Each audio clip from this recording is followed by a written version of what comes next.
After suffering a concussion in Sunday's game against the Rams, Carson Palmer has been ruled out tonight against the 49ers. Drew Stanton will start in his place. Since 1990, teams that have started the season 1-4 have made the playoffs 8% of the time, including 2 teams last season.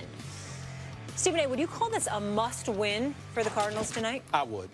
I would, because of the NFL season, because of the success rate of those who start 1-4, like you said, 8%, and more importantly, because of the way they've looked, Max. I mean, they're not going to have Carson Palmer tonight. He's going through the concussion protocol. He's not going to play. Drew Stanton is your guy. Good luck with that, even though he is playing against Blaine Gabbert. In the end, what it comes down to, I'm just looking at their schedule. After this, they've got the Jets coming up in Seattle, both home games, but chances are they'll lose at least one of them. They've got a road game to revisit the NFC Championship game against Carolina, who's now in desperate straits, and I think they'll be ready for that game. You've got San Francisco again. Then you've got road games at Minnesota and at Atlanta before playing at home against Washington.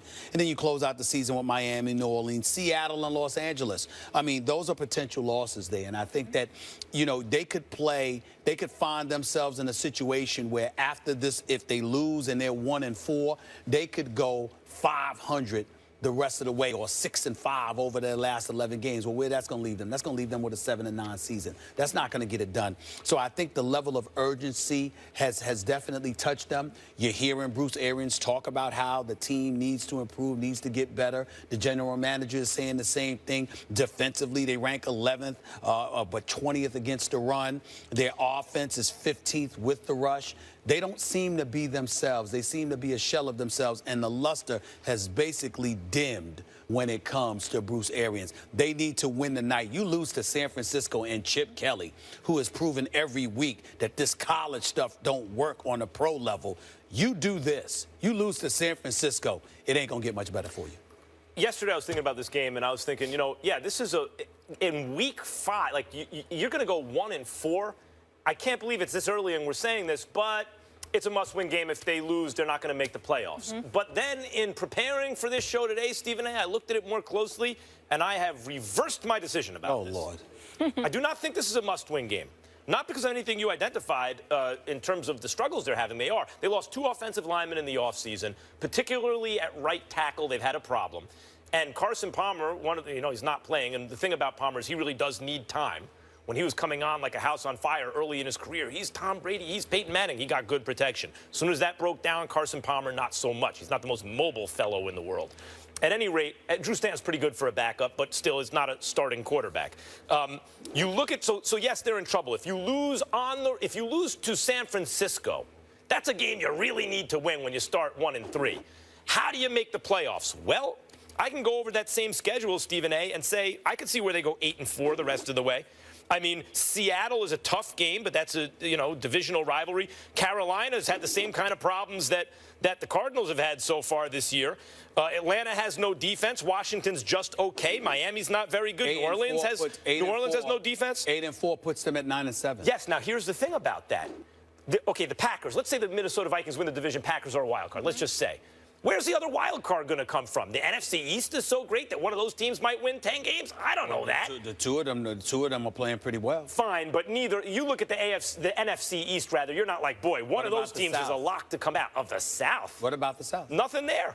Right now? Yeah. But what if they lose to San Francisco, but Carolina gets going? If Carolina gets going, that's, by the way, and Carolina's looking at the Cardinals saying the same thing.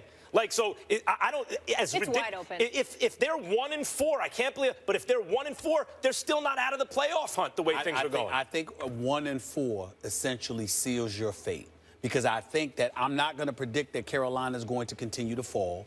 I definitely think that Green Bay and Minnesota will make enough noise. And definitely there's a possibility that because of the NFC East being what it is, the way Peterson has turned things around. I mean, they went from the fastest offense with big difference in time of possession to the slowest offense in the league right now. I think them combined with Dallas can make things very interesting. I think Arizona's got to win tonight. I really do. Well, it wouldn't hurt.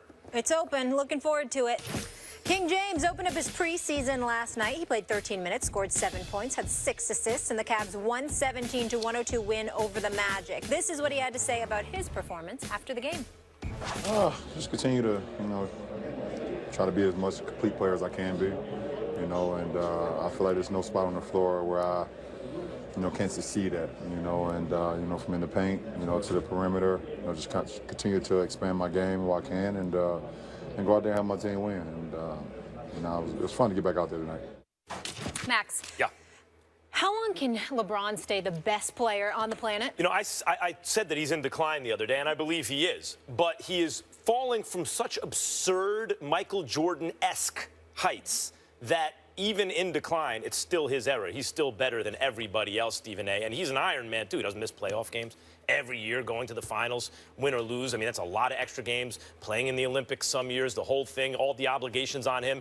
And yet he plays in almost every game. When he needs a little rest in the regular season, he takes it, but he's always ready for the playoffs. At this rate of decline, you don't even say, I see decline here physically. At this rate of decline, I don't know if you can really say much more than 3 years out. How do you really predict more than 3 years out, let's say? But I don't see where anyone overtakes him in the next 3 years.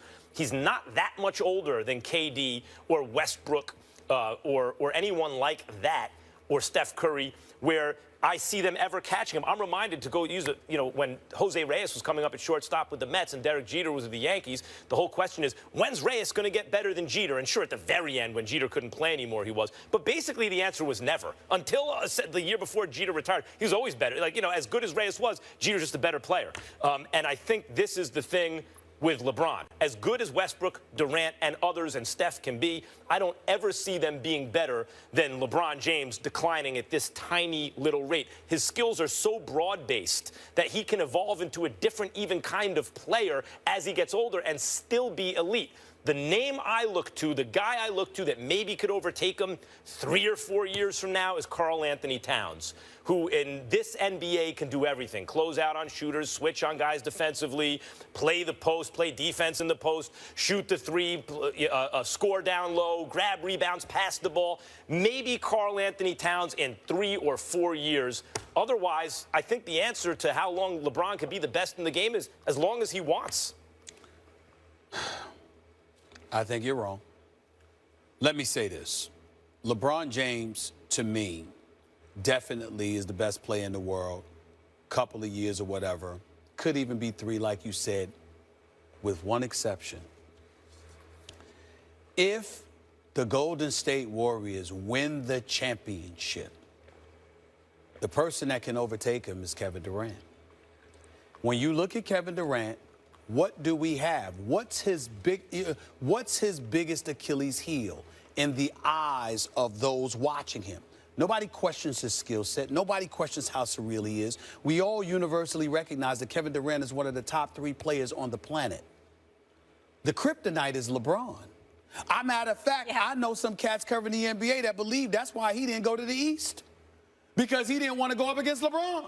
Now, I don't know whether that's true or not, but that's what they've said to me. So what I'm saying to you is that if he goes out west and they win, and he's one of the pivotal reasons why, and there's no reason to believe that he won't be, then all of a sudden we're going to have to look at him differently, because even though he went to Golden State and rode the coattails of an already championship squad, the bottom line is if he's a pivotal component in it all, we're going to have to look at him because his skill set along with his averages are going to come into play. When you bring up Karl Anthony Towns, boy, was I wrong about him. I thought he would be good. I didn't have any idea he would be this good. Sick. As far as I'm concerned, John Calipari hit him, okay, which John Calipari laughs at me about all the time because he did hide him, okay? But Karl Anthony Towns is special. But I'm not giving him the edge over Anthony Davis. Anthony Davis was hurt last year. He was hurt last year. It doesn't count. He was hurt. In New Orleans right now, and I like Alvin Gentry as a person, exceptional basketball mind, did a great job as a lead assistant in Golden State. He's not getting that love from some of his contemporaries on the NBA level right now. I don't know whether it's ingratiated himself with players, not ingratiated himself well enough, whatever. But I respect Alvin Gentry, and I like him. But the point is, that roster that he thought he was going to have, it hasn't improved. He's got to rely on Anthony Davis, who has very little help. But if Anthony Davis got some help with what he brings to the table, Anthony Davis can be that dude. I want to respond to 3 different things you just said. Sure. Okay. 1, KD going to the Warriors, in fact, was tacit acknowledgement, meaning unspoken acknowledgement, that LeBron James is too good for everybody else. That's what that was. The Warriors seeking KD, of course, you're always trying to get better. But as stacked as the Warriors are, they look at LeBron, they go, if he has any help at all, he's just too much. KD looks at LeBron and goes, not that guy. Can't do it. I need to go join the best team in the league to give us a shot. They're not necessarily a lock to beat Cleveland, but to give us a good shot against Cleveland. By the way, he's wrong. I want to say for the record, yeah. Had KD gone to New York with Melo, nothing against LeBron. They got no wins against LeBron. Let me tell you something right now. If KD and Melo were together, they could take LeBron. Well, okay, they could have taken not LeBron. a chance. I don't think they have a shot. Yes. But okay, look, but hold on. That's one. That's one. Two, I don't think KD's ever going to be perceived that way, even if they win 80 games in the regular season, 80-2, and win the championship, because he will be, in terms of statistical analysis, he'll be sharing numbers with Steph and Clay. Clay, in fact, is the guy, when you look at the sets the Warriors want to run, Clay is the one who's designed to get the least defensive attention. He's going to get numbers. Steph's going to get numbers. Wrong. That's going to lower the averages. I'm not saying KD's not going to put up big numbers, but it ain't going to be 28 points a game. Okay, we'll see. Still wrong. 3, Anthony Davis. Yep. If you took injury history out of it, yes, Anthony Davis would be even better than Karl Anthony Towns. He's performed at an incredibly high level in the NBA. But the guy is a lock to miss 20 games a season. He misses too many games. He's injury prone. We've seen that so far. And he came into the league needing to learn to stretch it out to shoot the three. Karl Anthony Towns came into the league. They made sure in college he came into the league being able to shoot from downtown. So, in fact, to best take advantage of the modern NBA, it was Karl Anthony Towns, who, though I agree, not as talented as Anthony Davis, but given Anthony Davis's injury history and Karl Anthony Towns' already formed skill set, I think, in fact, Karl Anthony Towns is the safer bet. And by the way, we didn't mention Kristaps Porzingis, who's 7'3", listen, and in a couple of years, the East is just going to have the game plan around him. With that, don't mention him now. I mean, not when you got Anthony Davis and Karl. No, don't do that. And then not only that, when you think about Anthony Davis, he only missed about 20 games the last couple of years. Yeah, I mean, each. I'm just saying, but a lot of those times they take some games off during the. Trust me on this. They take games off even when they're not injured. So let's keep that in mind. Last point. When you sit up there and you talk about Kevin Durant and his stats, you know why the stats don't mean anything when it comes to Kevin Durant, no matter how much his numbers will drop? Because he spent 9 years proving what he can do offensively. So now you're stepping back because of the system and the personnel. It's not a matter. No one questions what he can do offensively. You would be right if Kevin Durant didn't have a career 27.4 point per game average. He's also joining a 73-win team. How much credit is he going to get for that? I'm just saying. He's already proven what he can do. So anything he does to step back, sort of like what you say about Bosh. Remember, Bosh comes from Toronto to Miami. He steps back. People killed him for that. But they were wrong. I agree they'll be wrong, but that's the perception. Some days we agree on things. Today's not one of those days. And also, someone had the stats